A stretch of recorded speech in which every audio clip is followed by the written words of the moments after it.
আমাৰ এই বঁটাভাগ তেখেতৰ কৰ্মৰাজিৰ তুলনাত সামান্য, কিন্তু আমি এই সামান্য বঁটাভাগি আগবঢ়াবলৈ পাই আমি নিজকে ধন্য মানিছোঁ।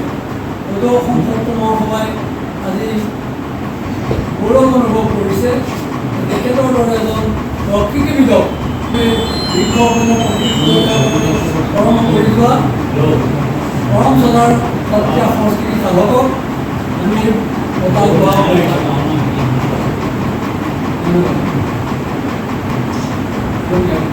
এই বঁটাভাগ নিচেই সামান্য বুলি ধৰিব লাগিব।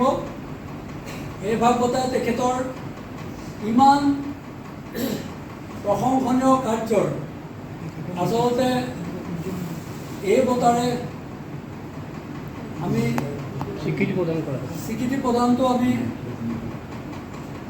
কৰিব নোৱাৰোঁ। আমি য'ত সামান্য এই বঁটা তেখেতে যিখিনি কাম কৰিছে তাৰ তুলনাত আমাৰ এই বঁটাভাগ আমি য'ত সামান্য বুলি ধৰিছোঁ। তেখেতক আমি আন্তৰিক শ্ৰদ্ধা আৰু ভক্তি নিবেদন কৰিছোঁ।